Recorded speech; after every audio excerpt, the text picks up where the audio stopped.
और अब खबरें विस्तार से। मौलाना जर्जिस का एक और विवादित बयान। भगवान श्री कृष्ण के बाद भगवान शिव पर टिप्पणी की है। भगवान शिव पर दिए गए विवादित बयान का वीडियो वायरल हो गया है। भगवान शिव पर कथित विवादित बयान को लेकर विवाद बढ़ गया है। मौलाना जर्जिस के बयान पर संतों में नाराजगी देखी जा रही है। देश भर के संत समाज और सनातनियों में आक्रोश का माहौल है। देखिए, भगवान शिव पर दिए गए विवादित बयान का जो वीडियो वायरल है उस पर संत समाज में आक्रोश देखा जा रहा है। भगवान शिव पर कथित विवादित बयान को लेकर ये विवाद बढ़ता हुआ नजर आ रहा है। मौलाना जर्जिस के बयान पर संतों में नाराजगी देखी जा रही है। देश भर के संत समाज और सनातनियों में आक्रोश फैल गया है।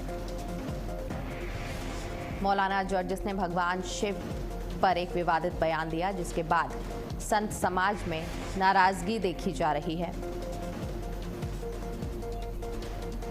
मौलाना जर्जिस ने इससे पहले श्री कृष्ण के ऊपर एक विवादित बयान दिया था, जिसके बाद अब भगवान शिव पर भी उन्होंने टिप्पणी की है, जिसके बाद विवाद बढ़ता जा रहा है।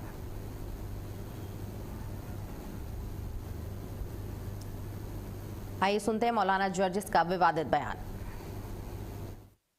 मैंने कहा पंडित जी इतना मत बिगड़िए, तो सबसे पहले आपके यहाँ शंकर जी ने करवाया। किसने किया? मैंने कहा ब्रह्मा जी ने किया। आपके यहाँ ब्रह्मा, विष्णु और शिव, तीन लोग हैं ना, ब्रह्मा विष्णु शिव। तो हमने कहा ब्रह्मा ब्रह्मांड का बनाने वाला, विष्णु पालने वाला, शिव मारने वाला। आपके यहाँ खुदाई अलग अलग है। दुनिया बनाने वाला अलग है, उसको ब्रह्मा कहते हैं। पालने वाला अलग है, उसको विष्णु कहते हैं। मारने वाला अलग है, उसको शिव कहते हैं, शंकर। हमने कहा अच्छा एक बात बताइए पंडित जी, अगर ब्रह्मा जी ने शंकर जी का नहीं किया तो शिवलिंग की पूजा कैसे होती है? शिव जी, शंकर जी, अरे शंकर जी का जी के साथ था, तो शंकर जी की पूजा करो ना। शंकर जी की पूजा क्यों करते हो? इस समय सावन का पवित्र महीना चल रहा है और सावन के पवित्र महीने में जानबूझ करके ड्रेसपूर्ण तरीके से कैसे सांप्रदायिक सद्भाव बिगाड़ा जाए, कैसे दंगों की आग में झोंक दिया जाए, इसके लिए षड्यंत्र लगातार किए जा रहे हैं। और इसी षड्यंत्र की कड़ी में मौलाना जर्जिस ने फिर एक बदजुबानी करने का काम किया है। जिस तरह की भाषा का वो प्रयोग कर रहे हैं, इसमें क्षमा नहीं मिल सकती है। और वो लोग तो लगातार नारा लगाते हैं ना, गुस्ताखे नबी की एक सजा सरतन से जुड़ा। ऐसे बयानों पर क्या कार्रवाई होनी चाहिए? ऐसे व्यक्ति के खिलाफ कठोर धाराओं में मुकदमा पंजीकृत करके और राष्ट्रीय सुरक्षा कानून के तहत ऐसे लोगों को पाबंद करना चाहिए। हम उम्मीद करते हैं कि प्रशासन जल्द ही इन्हें जेल की सलाखों के पीछे भेजेगा और ऐसे लोगों के लिए एक नजीर स्थापित करने का काम करेगा कि कोई किसी की आस्था के साथ ठेस न पहुंचे। एक मौलाना जर्जिस है, जिस प्रकार से भगवान कृष्ण पर उसने टिप्पणी किया है, दुर्भाग्यपूर्ण रहा। वो विषय थमा नहीं कि सावन का दूसरा दिन है, जहाँ भोले बाबा के प्रति करोड़ों लोगों की आस्था और जन सैलाब रोडों पे उमड़ता है, और शिवलिंग पर इस प्रकार से टिप्पणी करना कितनी दुर्भाग्यपूर्ण है। मैं भारत सरकार से अपील मांग करता हूँ कि ऐसे मौलाना के खिलाफ सख्त से सख्त कार्रवाई हो, फांसी हो, या तो उत्तर प्रदेश सरकार को सुपुर्द कर दो। उत्तर प्रदेश की पुलिस ही उसका काम तमाम कर देगा, इनकाउंटर कर देगा। क्योंकि इस प्रकार से भाव भाषा समाज में जहर घोलने वाला, हिंदुओं की आस्था पर ठेस पहुंचाने वाला, ये बर्दाश्त नहीं किया जा सकता है। देखिए, देश भर के संत समाज और सनातनियों में जो आक्रोश है वो साफ तौर से देखने को मिल रहा है। मौलाना जर्जिस ने ये एक बड़ा और विवादित बयान दिया है, जिसके बाद अब संत समाज में काफी आक्रोश देखने को मिल रहा है। भगवान श्री कृष्ण के बाद अब भगवान शिव पर उन्होंने एक बयान दिया, जिसका वीडियो सोशल मीडिया पर काफी वायरल है और इससे संत समाज में साफ तौर पर नाराजगी देखी जा रही है।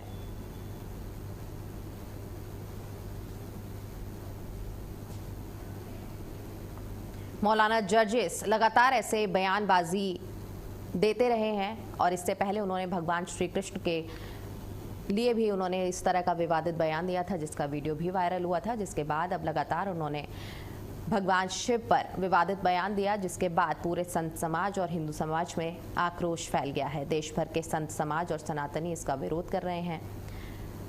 मौलाना जर्जिस का ये विवादित बयान, जिस पर उन्होंने भगवान शिव पर एक टिप्पणी की, जिससे विवाद हो गया है। भगवान शिव पर विवादित बयान का ये वीडियो लगातार वायरल हो रहा है, सोशल मीडिया पर जगह जगह देखा जा रहा है और इससे संतों में काफी नाराजगी देखने को मिल रही है। संत समाज और सनातनियों में आक्रोश देखा जा रहा है। मौलाना जर्जिस का ये विवादित बयान है। भगवान श्री कृष्ण पर वो पहले भी इस तरह की एक आपत्तिजनक टिप्पणी दे चुके हैं, जिसके बाद अब भगवान शिव पर उन्होंने टिप्पणी दी है, जिसके बाद अब काफी आक्रोश जो है वो देखने को मिल रहा है। और इस खबर पर हमारे साथ जुड़ चुके हैं लखनऊ से हमारे संवाददाता रमन। रमन, क्या है या मौलाना जर्जिस ने जो विवादित बयान दिया है, क्या उसके बाद उनको किसी भी तरह की माफीनामा या सफाई उन्होंने पेश की है? बिल्कुल, मंच और माइक मिलते ही मौलाना जर्जिस जिस तरीके से बोलते हैं, तकरीर देते हैं, और इन दिनों वो जब भी बोलते हैं तो विवादों में आ जाते हैं, क्योंकि उनके जो बोल हैं वो सनातन धर्म से जुड़े भगवान के बारे में रहते हैं। लगभग एक हफ्ते से 10 दिन पहले उन्होंने भगवान कृष्ण पर विवादित बयान दिया, उन्हें 5 समय का नमाजी बताया, जिसके बाद में पूरे प्रदेश ही नहीं देश में उनके बयान का विरोध हुआ और जगह जगह पुतला फूका गया, उनकी गिरफ्तारी की मांग भी की गई। हालांकि एक जगह उनके खिलाफ मुकदमा दर्ज हुआ, लेकिन बहुत बड़ा कोई एक्शन नहीं हुआ। और अब हाल ही में उनका वीडियो जो कल से वायरल हो रहा है, उसको लेकर भी चाहे आम लोग हों, चाहे सनातनी हो, चाहे संत समाज हो, सभी नाराज है। क्योंकि इस बार उन्होंने भगवान त्रिदेव को, पूरे जो सनातन धर्म के त्रिदेव माने जाते हैं, ब्रह्मा विष्णु महेश, तीनों को ऊपर उन्होंने विवादित टिप्पणी की है और ऐसे शब्द बोले हैं, ऐसी बात की है जो सार्वजनिक तौर पर कहीं भी नहीं जा सकती है। ऐसे में अब मौलाना जर्जिस का विरोध हो रहा है, तमाम साधु संत उनका विरोध कर रहे हैं। महंत राजू दास का बयान, जैसे आपने चले, महंत राजू दास ने बड़ा विरोध दर्ज कराया है और उनकी गिरफ्तारी की भी मांग की है। वहीं भाजपा प्रवक्ता राकेश त्रिपाठी भी बरसे हैं मौलाना जर्जिस पर। इससे पहले जब कृष्ण पर मौलाना जर्जिस ने बयान दिया था, उस वक्त भाजपा नेता ने होर्डिंग भी लगाई थी और होर्डिंग के जरिए अखिलेश यादव का कनेक्शन जोड़ दिया था मौलाना जर्जिस से। उनका कहना था कि मौलाना जर्जिस को अखिलेश यादव से संरक्षण मिलता है और इसलिए वो ऐसी भाषा बोलते हैं। लेकिन हालांकि अब फिर से उन्होंने ऐसी बात बोली है। अब मौलाना जर्जिस आखिर क्यों इतना बेलगाम हो गए हैं, क्यों बोल रहे हैं, आखिर पुलिस का, सरकार का उनको डर क्यों नहीं है, वो क्यों खौफ नहीं है? क्योंकि जबकि सरकार और प्रशासन जो है वो लगातार दावा करती है कि जो लॉ एंड ऑर्डर के लिए जो भी व्यवस्था है वो पूरी तरीके से मेंटेन है, लेकिन मौलाना जर्जिस आखिर क्यों प्रशासन के डंडे से डर नहीं रहे हैं और ऐसे घटिया बयान दे रहे हैं, जिससे कि सनातन धर्म को मानने वाले लोग आहत हो रहे हैं। और ना सिर्फ सनातन धर्म बल्कि और जो सामाजिक लोग हैं, जो बुद्धिजीवी लोग हैं, वो इस बात का विरोध करते हुए नजर आ रहे हैं। क्या इस विवादित बयान पर किसी की तरफ से कोई एफआईआर लिखी गई है संत समाज की तरफ से? क्योंकि काफी आक्रोश देखने को मिल रहा है कि क्या कोई लिखित एफआईआर दी गई है?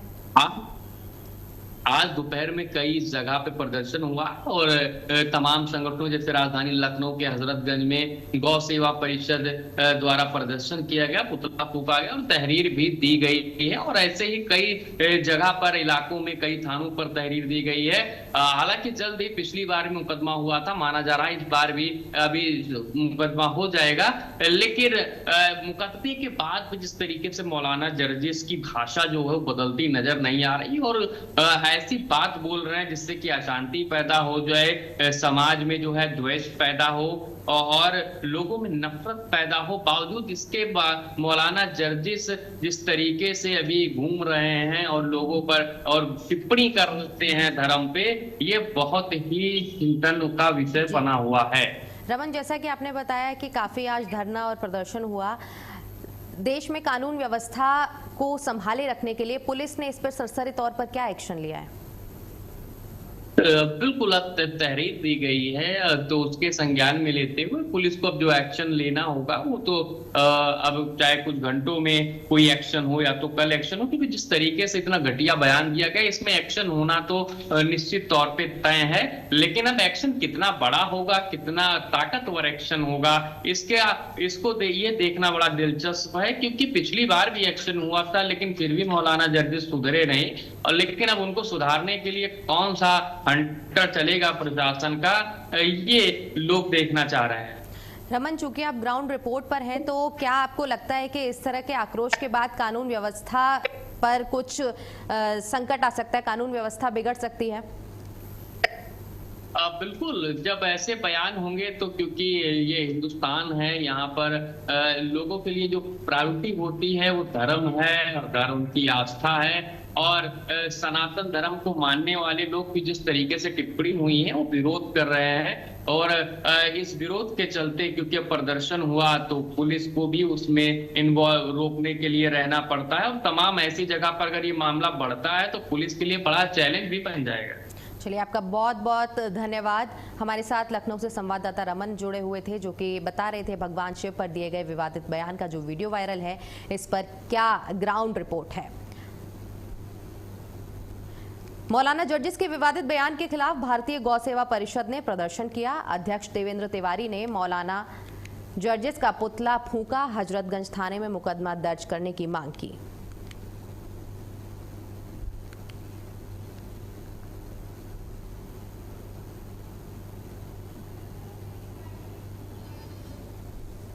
राष्ट्रीय अध्यक्ष भारतीय गौ सेवा परिषद एवं भारतीय किसान मंच उस मौलाना जर्जिस जिसने हमारे आराध्य भगवान शंकर को और ब्रह्मा जी को अपशब्द बोला है, उस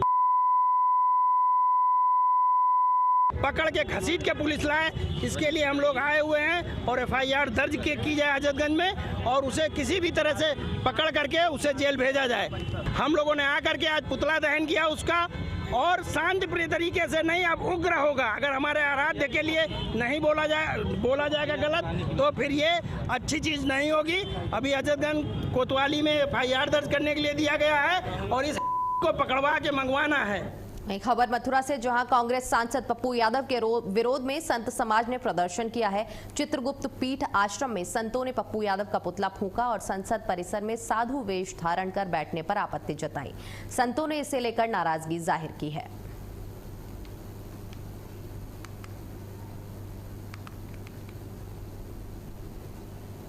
उत्तर प्रदेश के महोबा जिले के चरखारी विधानसभा सीट से लगातार दूसरी बार विधायक बने ब्रजभूषण राजपूत एक बार फिर चर्चा में हैं। सावन का महीना शुरू होते ही उन्होंने पूरे 1 महीने का मौन व्रत धारण कर लिया है। इस दौरान वो किसी से बोलकर नहीं बल्कि केवल इशारों के जरिए संवाद करते हैं। इससे पहले मंत्री स्वतंत्र देव सिंह का काफिला रोकने को लेकर भी विधायक सुर्खियों में रहे थे। अब उनका ये अनोखा संकल्प क्षेत्र में चर्चा का विषय बना हुआ है। धार्मिक आस्था और अनुशासन का संदेश देने वाले इस मौन व्रत को लेकर लोगों में खास उत्सुकता देखने को मिल रही है। वहीं सावन महीने और कांवड़ यात्रा को लेकर उत्तर प्रदेश में तैयारियां अंतिम चरण में है। मुख्यमंत्री की मंशा के अनुरूप मुरादाबाद जिला प्रशासन ने भी सुरक्षा और सुविधाओं के व्यापक इंतजाम किए हैं। कांवड़ मार्गों की मरम्मत, बेहतर प्रकाश व्यवस्था, CCTV निगरानी और मेडिकल कैंप से लेकर ट्रैफिक प्रबंधन तक हर पहलू पर विशेष ध्यान दिया गया है। यात्रा को सुरक्षित और व्यवस्थित बनाने के लिए जिले को जोन, सेक्टर और सब सेक्टर में बांटकर अधिकारियों की जिम्मेदारियां भी तय कर दी गई हैं। श्रावण मास में कांवड़ यात्रा को देखते हुए जिला प्रशासन के द्वारा मुरादाबाद परिक्षेत्र के दिल्ली रूट, बिजनौर, हरिद्वार रूट और संभल चंदौसी रूटों पे, सभी रूटों पे डायवर्जन किया गया है, जिसका पालन कल से प्रारंभ कर दिया जाएगा। और रूट डायवर्जन की वजह से परिवहन निगम की बसों का किलोमीटर बढ़ जाने की वजह से उनके किराए में भी वृद्धि हुई है। और कल से हमारा अस्थायी बस स्टैंड एक प्रेम वंडरलैंड के पास से संचालित होगा, जो कि रामपुर बरेली रूट की जाने वाली बसें वहां से संचालित होंगी। और संभल, चंदौसी और दिल्ली रोड की बसें जो ट्रांसपोर्ट नगर, आज़ाद नगर में है, वहां से अस्थायी बस स्टैंड हमारा जो है संचालित होगा। वहीं कांवड़ मेला 2026 के दौरान श्रद्धालुओं की सुरक्षा, सुचारू यातायात व्यवस्था और निर्बाध परिवहन सेवाएं सुनिश्चित करने के लिए उत्तर प्रदेश राज्य सड़क परिवहन निगम ने रूट डायवर्जन के अनुरूप कई बस मार्गों के किराए में संशोधन किया है। परिवर्तित मार्गों के कारण बसों को अधिक दूरी तय करनी पड़ रही है, जिसके चलते नया किराया लागू किया गया है। नया किराया सूची के अनुसार मुरादाबाद दिल्ली का सामान्य बस किराया 282 रुपए से बढ़कर 317 रुपए, मुरादाबाद बिजनौर का 134 रुपए से 193 रुपए, मुरादाबाद देहरादून का 376 रुपए से 443 रुपए, मुरादाबाद हरिद्वार का 259 रुपए से 325 रुपए कर दिया गया है। सेवा प्रबंधक अनुराग यादव ने बताया है कि कांवड़ मेले के दौरान यात्रियों और श्रद्धालुओं की सुविधा के लिए व्यवस्था लागू की गई है। श्रावण मास में कांवड़ यात्रा को देखते हुए जिला प्रशासन के द्वारा मुरादाबाद परिक्षेत्र के दिल्ली रूट, बिजनौर, हरिद्वार रूट और संभल चंदौसी रूटों पे, सभी रूटों पे डायवर्जन किया गया है, जिसका पालन कल से प्रारंभ कर दिया जाएगा। और रूट डायवर्जन की वजह से परिवहन निगम की बसों का सावन महीने और कांवड़ यात्रा को देखते हुए प्रशासन ने सुरक्षा तैयारियां तेज कर दी हैं। कन्नौज के मेहंदी घाट पर श्रद्धालुओं की बढ़ती भीड़ को देखते हुए पुलिस और प्रशासनिक अधिकारी लगातार व्यवस्थाओं का जायजा ले रहे हैं। इसी कड़ी में एडीजी जोन और डीआईजी कानपुर ने डीएम और एसपी के साथ मौके का निरीक्षण किया। इस दौरान सुरक्षा व्यवस्था, मेडिकल सुविधाएं, ट्रैफिक मैनेजमेंट और सीसीटीवी कंट्रोल रूम की तैयारियों को परखा गया। अधिकारियों ने साफ निर्देश दिए कि श्रद्धालुओं की सुरक्षा में किसी भी तरह की लापरवाही बर्दाश्त नहीं की जाएगी। साथ ही घाट पर बैरिकेडिंग के आगे स्नान नहीं करने और गोताखोरों और फ्लड पीएसी को अलर्ट रहने के निर्देश दिए गए हैं। और खबर लखनऊ से, जहां अवैध अतिक्रमण और कूड़ा जलाने वालों के खिलाफ नगर निगम ने सख्त कार्रवाई शुरू कर दी है। कोर्ट की सख्ती के बाद नगर निगम की टीम ने जोन 1 में अभियान चलाकर पुराने हाईकोर्ट के बाहर बने अवैध चबूतरों को जेसीबी से हटाया। वहीं खुले में कूड़ा जलाने पर भी कार्रवाई करते हुए संबंधित व्यक्ति पर जुर्माना लगाया गया। नगर निगम का कहना है कि शहर में अतिक्रमण और प्रदूषण फैलाने वालों के खिलाफ आगे भी अभियान लगातार जारी रहेगा। और वाराणसी में इमरजेंसी से निपटने के लिए जीरो ट्रैफिक पर मॉक ड्रिल की गई। एनएसजी और स्थानीय पुलिस की संयुक्त रिहर्सल, सीपी दफ्तर से पुलिस लाइन तक मॉक ड्रिल का आयोजन किया गया। दरअसल ये मॉक ड्रिल वीवीआईपी सुरक्षा व्यवस्था को परखने, आपात स्थिति और आगामी त्योहारों और वीवीआईपी दौरों को देखते हुए की गई। Anti demo, warning car, pilot और मुख्य काफिले ने रियल टाइम एक्शन के तहत मूवमेंट किया। डीआईजी शिवहरी मीना समेत वरिष्ठ पुलिस और सुरक्षा एजेंसियों के अधिकारी मौजूद रहे। इस दौरान ट्रैफिक पुलिस ने आम जनता और मीडिया से किसी भी तरह की अफवाह न फैलाने की अपील की। और बरेली से ठगी का हैरान करने वाला मामला सामने आया। मीरगंज थाना क्षेत्र में एक शातिर युवक ने सरकारी योजनाओं का लाभ दिलाने का झांसा देकर महिला के सोने के कुंडल ठग लिए। नंदगांव निवासी सावित्री देवी का आरोप है कि आरोपी युवक उन्हें डबल गैस सिलेंडर योजना का लाभ दिलाने के बहाने बाइक से मीरगंज ले गया। वहां उसने सरकारी कार्यालय में आभूषण पहनकर जाने की मनाही बताकर महिला से कुंडल उतरवा लिए और अपनी अंगूठी देकर भरोसा जीतने की कोशिश की। मौका मिलते ही आरोपी बाइक लेकर फरार हो गया। घटना की सूचना पर पुलिस ने जांच शुरू कर दी है। सीसीटीवी फुटेज के आधार पर आरोपी की तलाश की जा रही है। पुलिस ने जल्द गिरफ्तारी और आभूषण बरामदगी का भरोसा दिलाया है। और सावन महीने की शुरुआत के साथ ही कांवड़ यात्रा को लेकर तैयारियां तेज हो गई हैं। आगरा में भी कांवड़ियों की सुविधा और सुरक्षा को लेकर मांगे उठने लगी हैं। राष्ट्रीय हिंदू परिषद ने जिलाधिकारी को ज्ञापन सौंपकर कांवड़ मार्ग पर बेहतर व्यवस्थाओं की मांग की है। संगठन ने महादेव मंदिरों में कांवड़ियों के ठहरने की व्यवस्था, परिक्रमा मार्ग को गड्ढा मुक्त करने, साफ सफाई और पर्याप्त रोशनी की मांग रखी है। इसके साथ ही कांवड़ मार्ग पर सुरक्षा बढ़ाने और हर 5 किलोमीटर पर पुलिस तैनाती की मांग भी की गई है। वहीं यात्रा मार्ग पर शराब और मांस की दुकानों को लेकर भी ज्ञापन में मांगे उठाई गई हैं। आपको पता है सावन का पवित्र महीना है, ये हिंदुओं का पवित्र महीना है। कामरों का भी है, मेलाओं का भी है और हमारे भोले बाबा का दिन भी है। 4-5 हमारी जो शिवलिंग है, जो आगरा की पहचान है हमारे भोले बाबाओं की। तो प्रथम राजेश्वर मंदिर पे मेला लगेगा, उसके बाद परिक्रमा स्टार्ट होगी और हमारी कामर स्टार्ट हो चुकी है।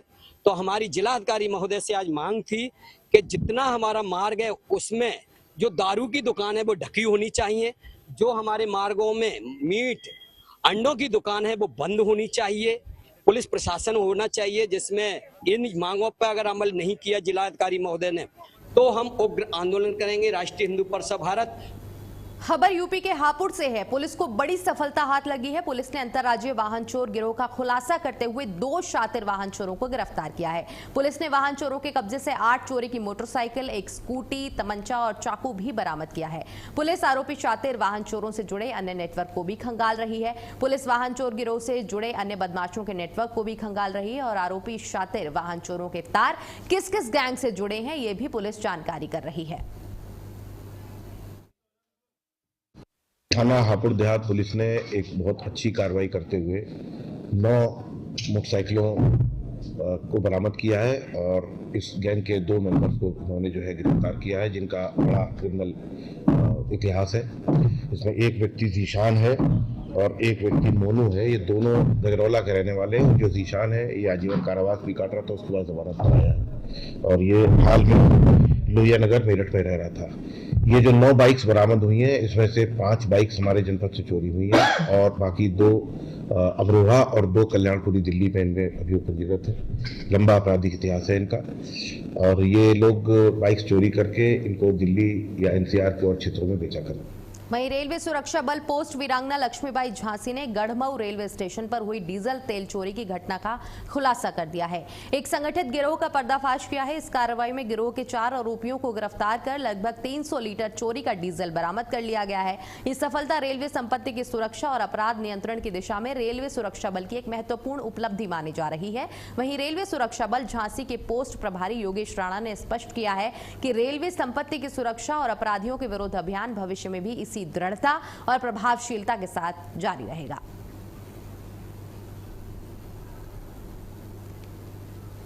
और खबर आगरा से, जहां सिकंदरा पुलिस ने फेरी व्यापारी से हुई 47,000 रुपए की लूट का 24 घंटे के अंदर खुलासा कर दिया है। पुलिस ने एक आरोपी को गिरफ्तार किया जबकि दूसरे आरोपी की तलाश जारी है।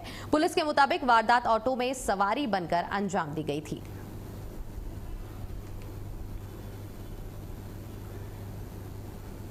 देखिए, आगरा में एक लूट का पर्दाफाश करते हुए 47,000 की लूट का 24 घंटे में खुलासा कर दिया।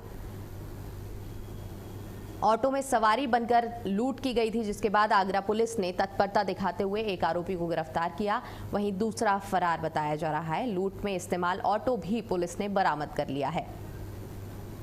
47,000 की लूट का मात्र 24 घंटे में आगरा पुलिस ने खुलासा कर दिया। ऑटो में सवारी बनकर लूट करने वाले आरोपी को गिरफ्तार किया है। वहीं एक आरोपी को गिरफ्तार कर लिया है और दूसरा फरार बताया जा रहा है। और फिलहाल इस बुलेटिन में इतना ही। देश दुनिया से जुड़ी तमाम खबरें जानने के लिए बने रहिए भारत अपडेट के साथ। नमस्कार।